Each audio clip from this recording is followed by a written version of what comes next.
Your tribal human brain from 50,000 years ago does not know that that video happened at a distance to you and that it was a singular event that you don't have to be scared of. Your amygdala doesn't know that right now. Your midbrain doesn't know that right now. So it's constantly, excuse me, it's constantly running through this event, attempting to find a pattern to keep you safe, which is a valid thing, but not useful. Hello and welcome to the Trauma-Informed SLP. I am Kim Neely. This is the, second full week, I guess? Yes, second week in September 2025. And what I want to talk about today, I saw this on our Autism yesterday a couple times. I think multiple people posted it, but some of them have been removed.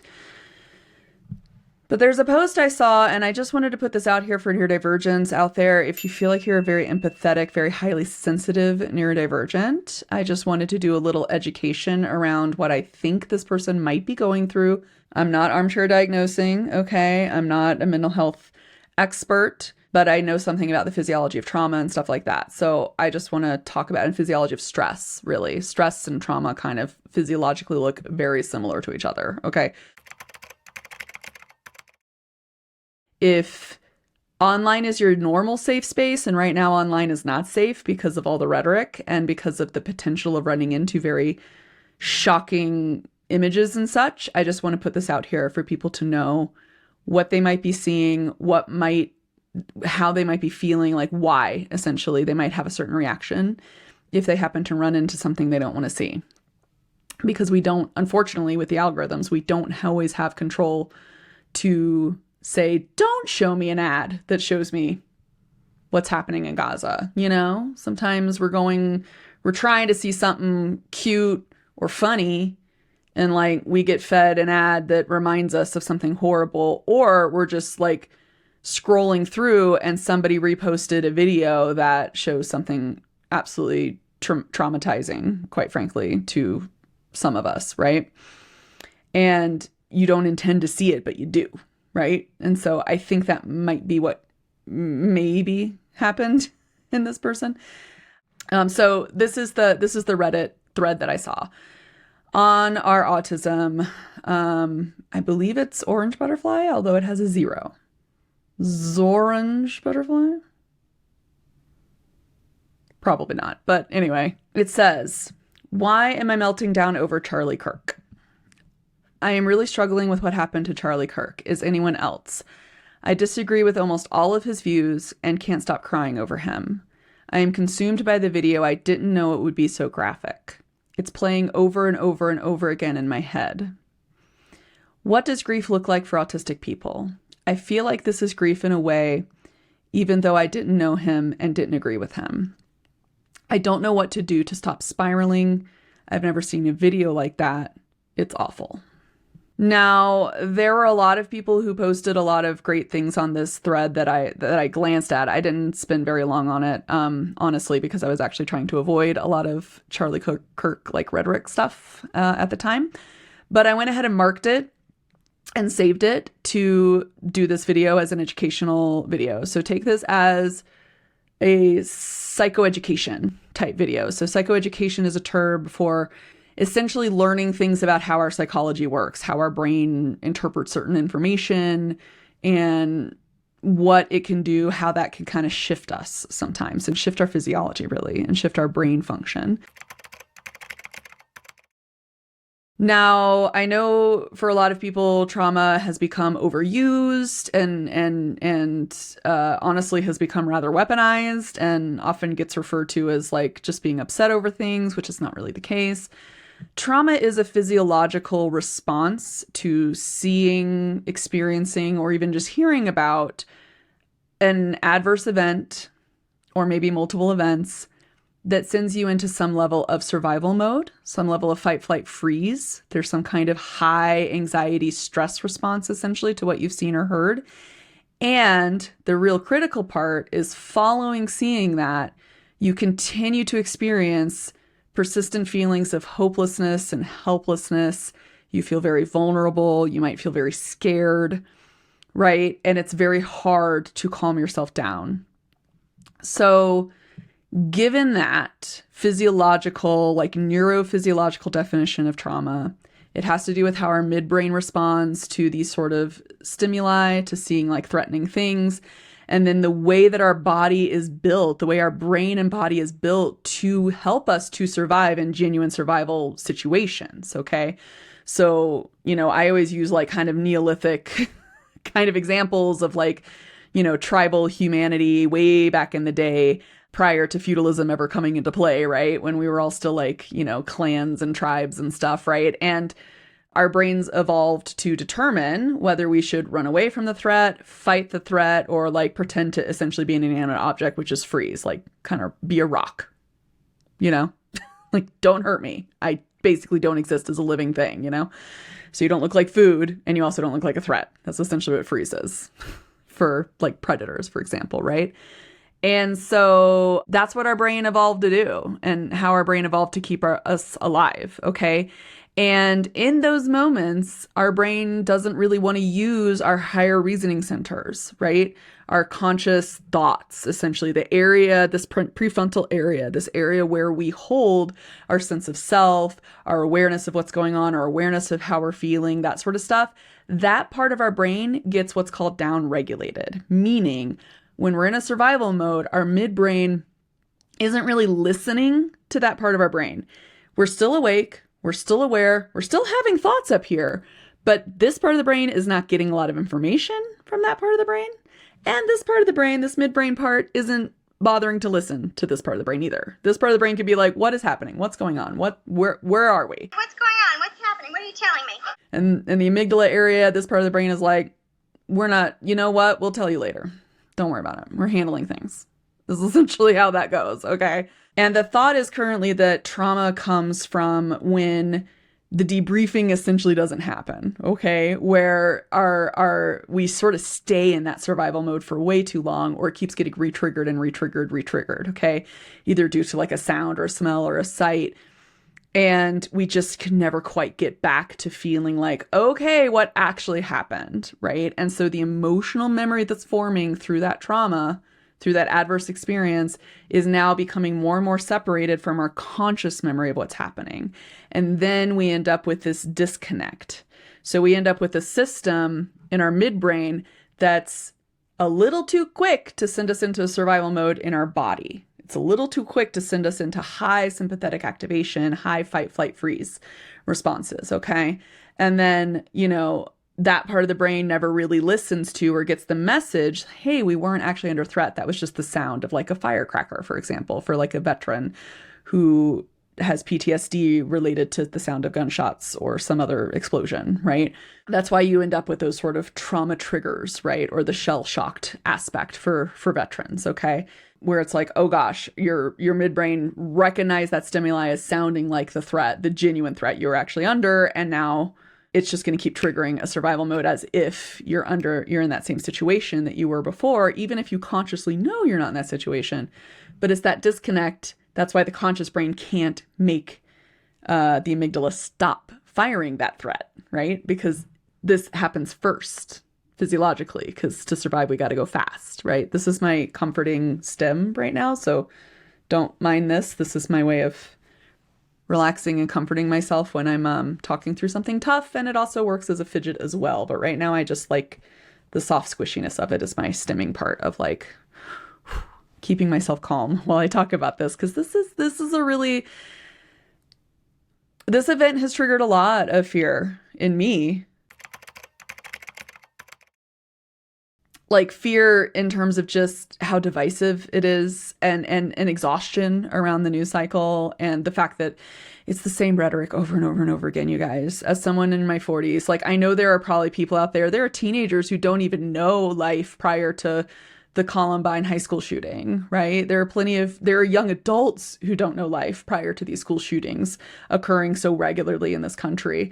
But as someone who did go to school prior to these things existing and has continued to see the same cycle in the news and the rhetoric and the who's to blame for what and the blame game and the shifting and the us versus them stuff, I am so heartbroken that it's continuing. I am angry that it's continuing because all it does is escalate the divisiveness, and it escalates these violent tendencies for whomever has the desire to do these things. Like, I'm not that kind of person. I don't quite understand why people would go that far. But I also think that this rhetoric is very dehumanizing in the sense that the focus is always shifted away from the loss of human life, or at least most of the time. It gets shifted away from the loss, and it becomes a moral debate, a political debate, philosophical debate around gun regulation and the Second Amendment and what the Founding Fathers meant. And it becomes that kind of thing, usually, for school shootings. That tends to be, it just suddenly becomes part of this whole discourse that completely ignores the loss of life. And in some cases, like in Sandy Hook, it also leads to people believing that the family who lost their kids are actors, and like how incredibly traumatizing that would be for someone grieving not only the loss of a child, which is like considered the most traumatic event for a parent to experience, but then also to be denied, to be not believed, like that's next level traumatizing. I can't even imagine, can't even begin to understand that. And I just wanted to say this. I wanted to talk about this because I have found myself, the exhaustion part, I can't process my emotions around these events anymore because my immediate reaction is anger, disappointment, fear around copycats or things escalating, more violence occurring. My initial reaction is not to grieve the loss of life and not to focus on that, unfortunately, because it's been such a reoccurring thing, and how exhausted I am about it all, and how incredibly heartbreaking it is to see people fall into these same rhetoric holes over and over and over again. And I understand that our news cycle promotes this. I understand that the algorithms now, social media promotes this because it gets clicks, it gets views, and it drives a narrative that is beneficial to certain people who are in power right now in this country, right? And the responses that help people to calm and help people to heal is not useful for the people in power right now. That's not what they want. They don't want people to unify and come together and stay calm, right? And I'm kind of getting off into the weeds here, but I wanted to emphasize that we are all already essentially in this very frightening news cycle and frightening situations. And we're all worried about everything escalating. A lot of people are worried or concerned. There are people, yes, they want it to escalate. They want to do violence. But I personally think the majority of people probably don't in reality. Even if they say they do, they still think their neighborhood will be safe, right? That tends to be the way it goes, is that disconnect of like, I want to go out there and own the libs or whatever it is they want to say, but then like they don't think about it happening to them and coming to their doorstep, right? They think I'll be fine. And it's like, that's not how these things work in reality. It's not a video game. It's not a movie. You're not the main character. You're not, what is it? In The Last Action Hero, and Arnold Schwarzenegger, like having all the holes in his shirt, but then being totally fine, no wounds at all, right? That's not how it works in real life. Okay. So I think most people understand that's not how it works. And that's why most people are getting very scared. And we're already there, right? We're already in this overwhelm. Okay, is what I want to emphasize. So for this particular poster, or anyone who might have seen that video and reacted this way, I want to acknowledge that your brain is likely already overwhelmed, right? With everything right now. Gestures at the world as to why you're overwhelmed, right?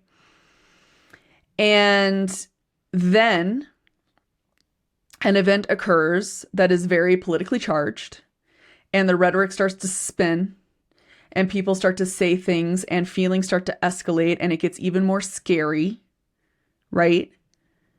And we all feel rushed to make an opinion or to have a reaction, because I think somehow if you're online a little too much, you get sucked into this, like you also have to form an opinion. You have to have something to say. You actually don't. You don't have to have something to say. You can be confused and lost and grieving, and You can have like 1,001 emotions. And that can, if you do feel the need to respond to like a friend in person who's asking about how you feel about it, you can be like, I have so many emotions, I don't even know how to talk about it.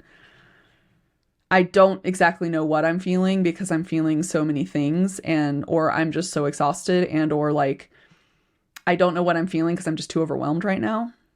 That's a fine response, just to let everybody know. It's okay. You don't have to have a response. Now let's dive into the video now that I've already said that. So we're probably already overwhelmed. You're probably feeling stressed and anxious about a lot of things right now. And then you happen to run into a video where you are seeing a real event of the loss of human life happen.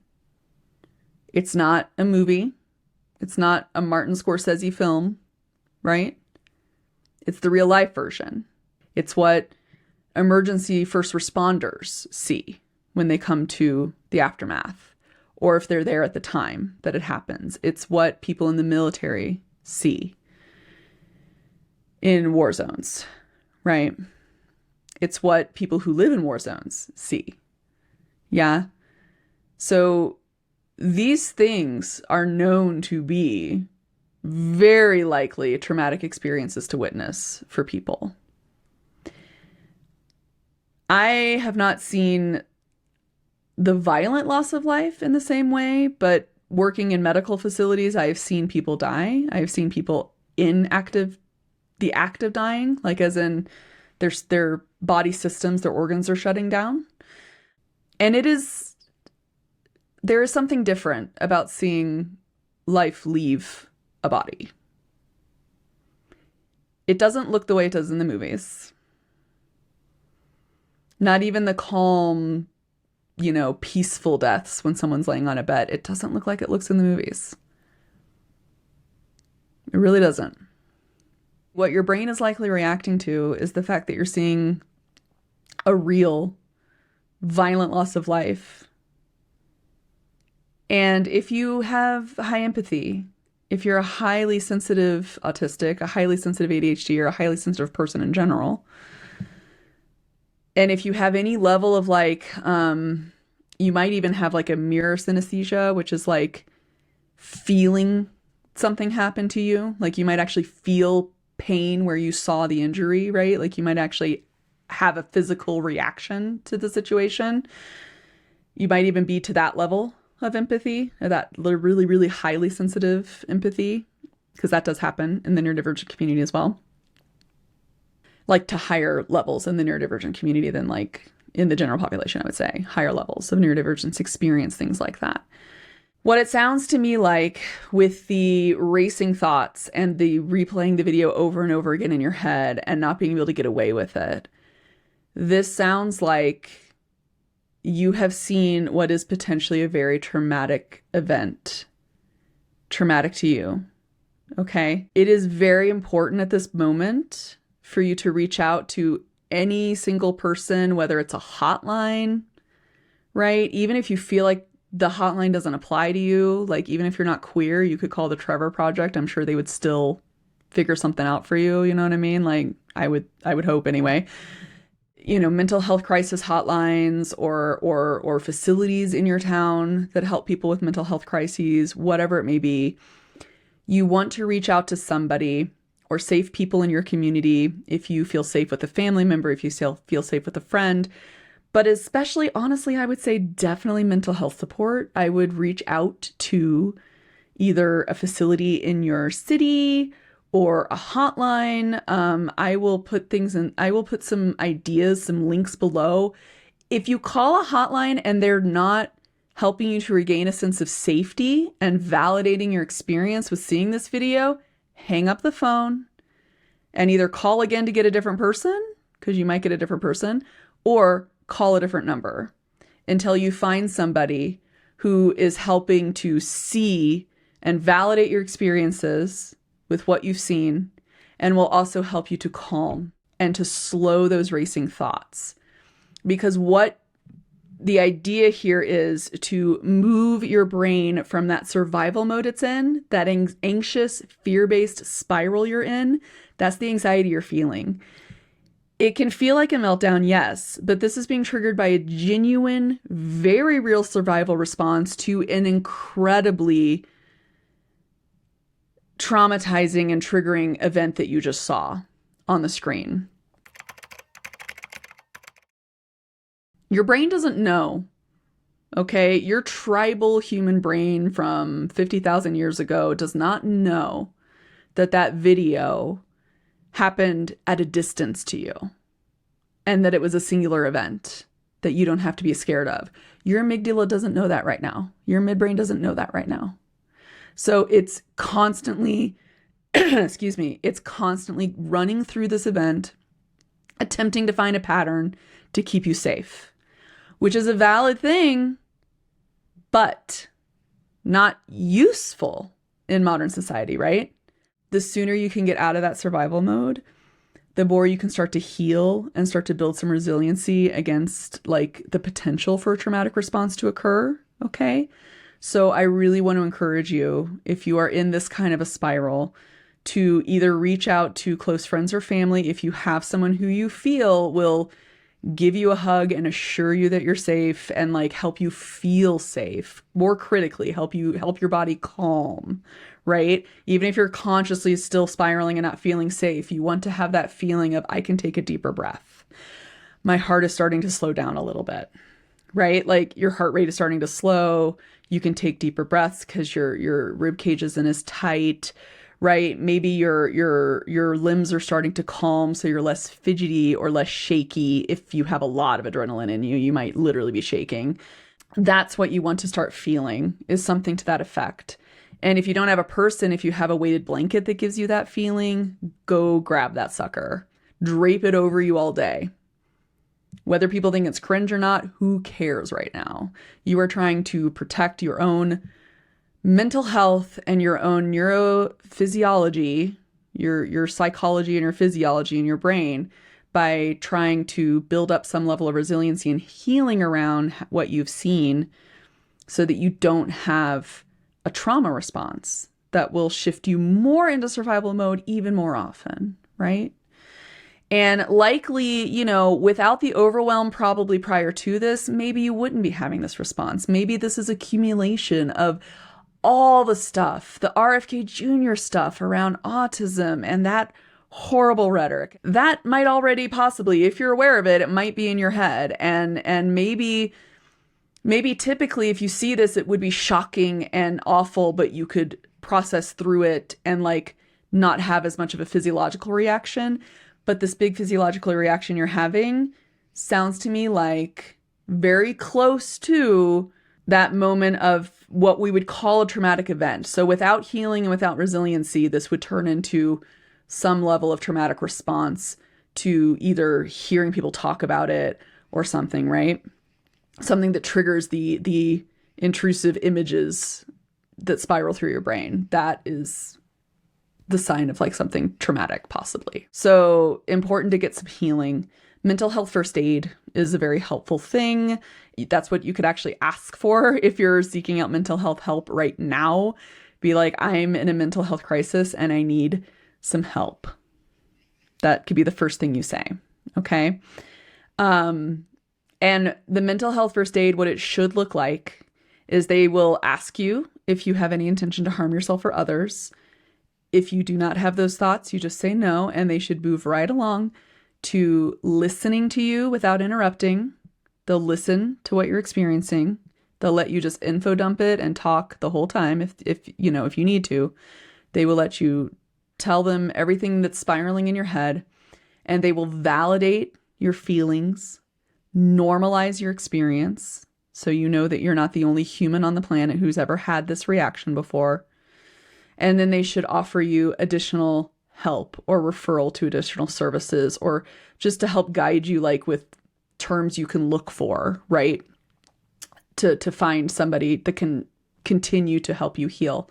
But that's what it should look like if you happen to use a hotline to help you come off of this mental health crisis you're having right now and help you heal from it. It should look like they ask you if you're it's algae is kind of the thing. So it's an ask. So ask if you have any intention to harm yourself or any thoughts of harming yourself or others. They're just doing that. It's a check, right? It's a very good, valid check to know about. And then listen to your experience and then validate and normalize it and then refer you to somebody, okay? Or like help you find additional help and additional services as needed. If you're not getting that from a hotline, hang up. Hang up, call the next number on your list. Or even, like I said, if it's a national hotline or something, if you literally call right back, you'll probably encounter a different person. Because people on these hotlines also might be struggling with their own mental health right now. They might also have their own trauma responses. They might be traumatized by hearing about other people's trauma responses so much, and they might not be getting adequate training or have adequate self-awareness to deal with it on their own. So if they're not responding in a way that feels very safe and validating and helps you to calm yourself a bit, then that person might be having their own issues, and you can hang up and you can find somebody else who might be a little better at it, okay?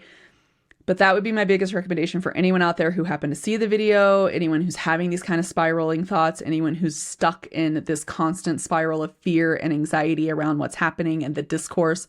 Also unplug, get offline. I think that's great way to go about it. But if that's not helping, if the brain is still,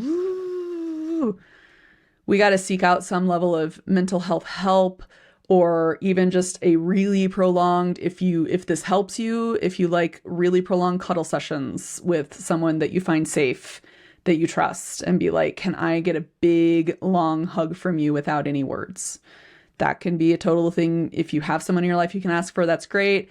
If you like being in one of those little cocoon like swing chairs, or you have some other sort of sensory thing to help you feel a hug, if that helps you, use those things. Use them as much as you need to help your brain calm down, okay?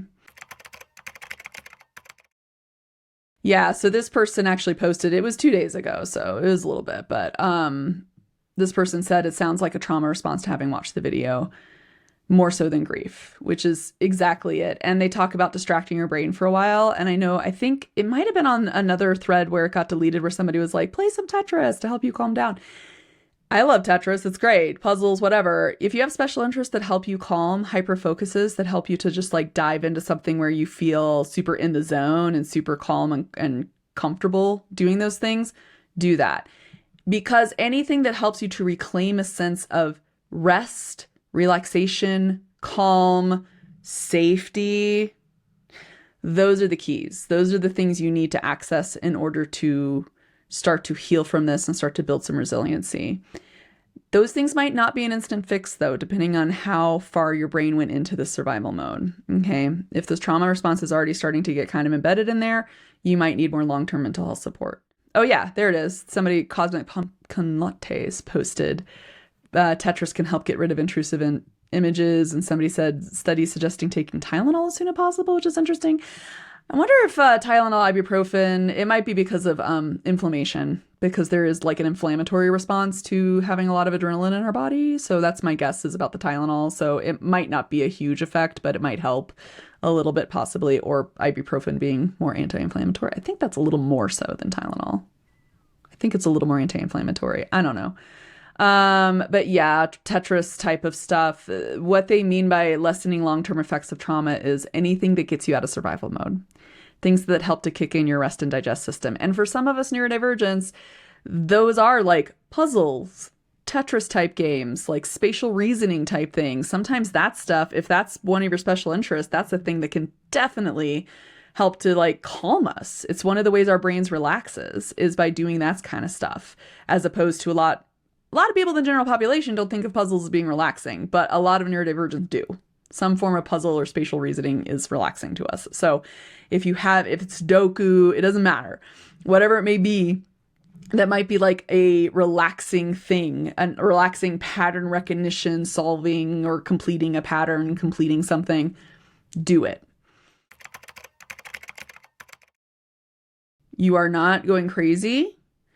It's probably less about the person per se in terms of who Charlie Kirk was and what he said. It's less about grieving him. It's more about your brain having an incredibly natural, normal reaction to seeing a truly horrific thing occur to another human being. And right now, what you need is some sort of help to get your brain unstuck from that survival mode. For others out there, if you have not seen that video, I don't recommend seeking it out. I know you might be curious, but just don't. Honestly, you don't need to see it. You really don't. And if you really feel like you need to see it, have a plan. Because your brain might react the way this person's brain did, and you need to have a plan to help you calm down from it. Or you might dissociate. Either way, it might have more of an impact than you think. So have some sort of plan to help you regain a sense of safety and comfort. Okay?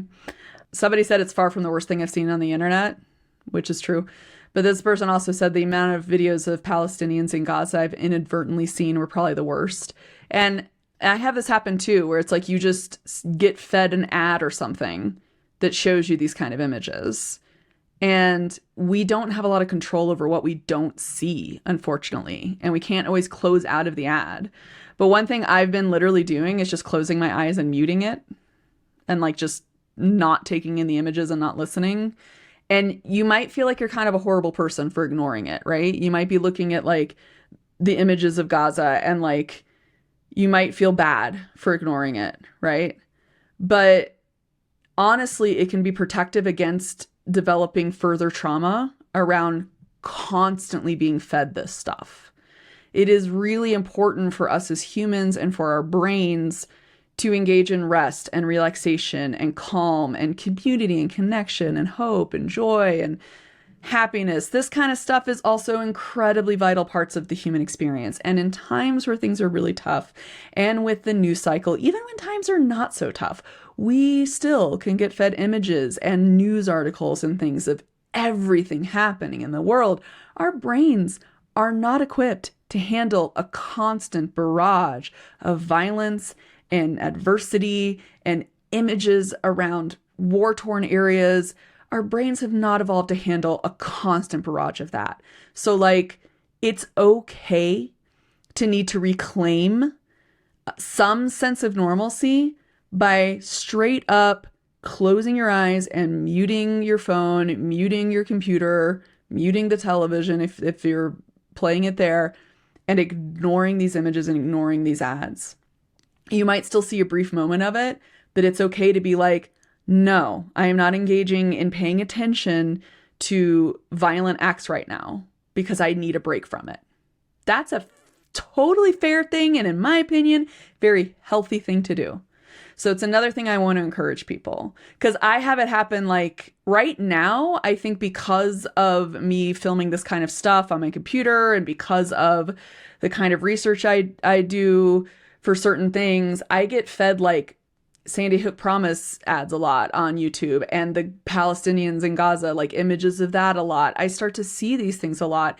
And YouTube is a place I go to see like crochet videos and like ASMR and cute animals. And so sometimes I get an ad fed to me that is literally the opposite of what I'm doing. I'm trying to go there for rest or relaxation or just a cute little, yay, cute dog kind of time. And I get fed like the initial ad right off the bat is something really traumatic. So I literally will like close my eyes or like look away immediately and hit mute.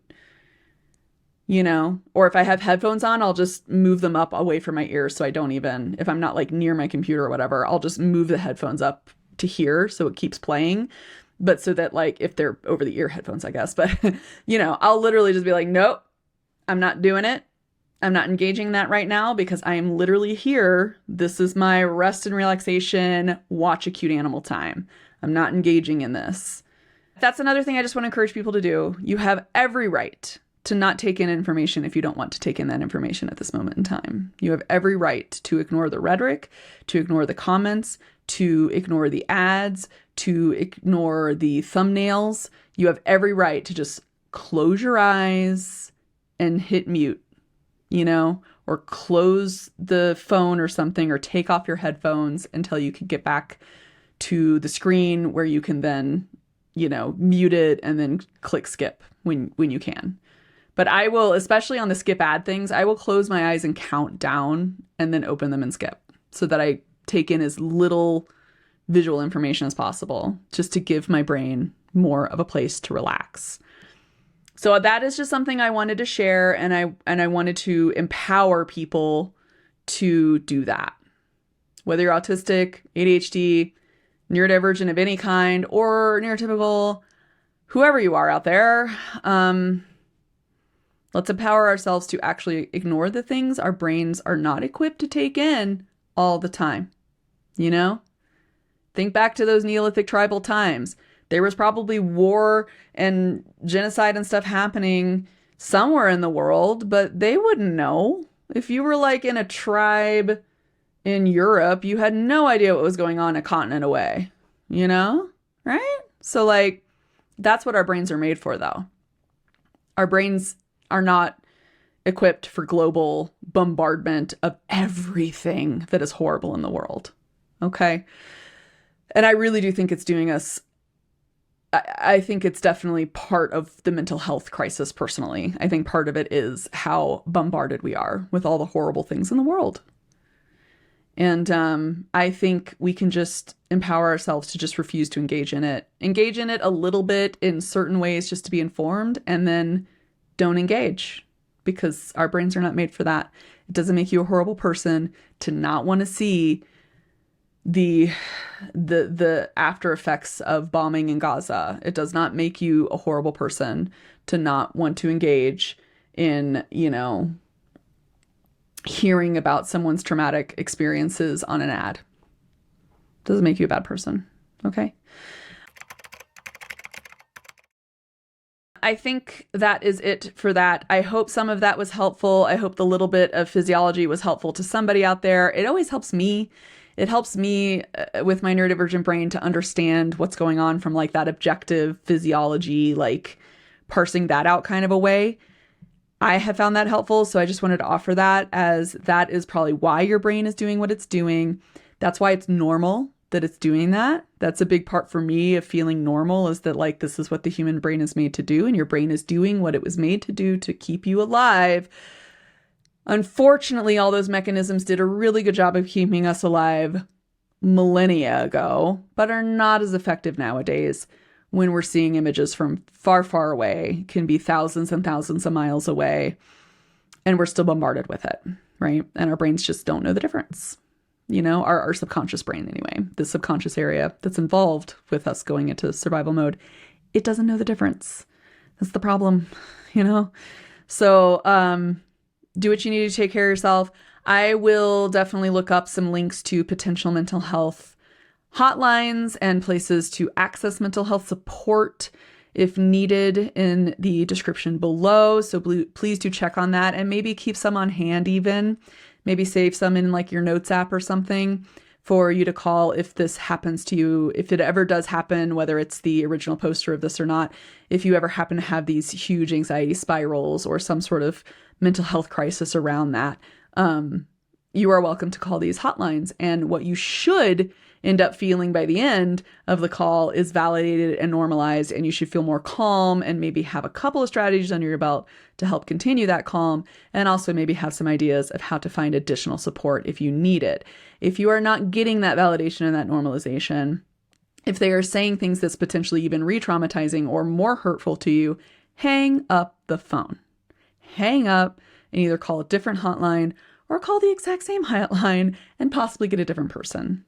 Because that's, you know, they have their own things that are happening, but that's why that stuff kind of happens, is they have their own stuff, but it's not what you need. So you can just hang up. You don't even have to say bye. You can just hang up. Okay. If they happen to say anything that's invalidating or hurtful to you. Okay. With all that said, let's all take care of each other.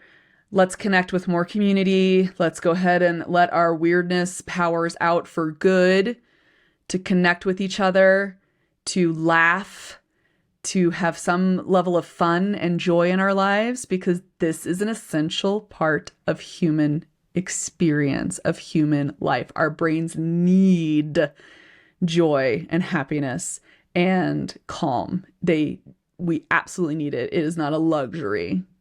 It's a need. So let's do more things to help engage in that, empower ourselves to turn off taking in world violence and adverse events and war and all of this stuff at least to some extent during the day. Doesn't have to be all the time, but maybe you have just a set amount of time in the day that you can take it in. And then after that, you're done. You're not going to pay attention to it anymore. Just set that boundary with yourself. And yeah, if anyone else has any good ideas of ways to reclaim some level of happiness or joy or connection, put them in the comment below. I would love to keep a collection of that. So if you are watching, drop a comment with what you're doing to reclaim rest, calm, joy, happiness, community, whatever it is that's really helping you to build some level of hope when we're faced with gestures of the world yet again that we're in. So please do put some comments below for that. All right, let's all take care of ourselves, okay? And we'll take a big collective breath. And we will just keep it weird for ourselves, for our community, for good. And until next time, everybody, bye.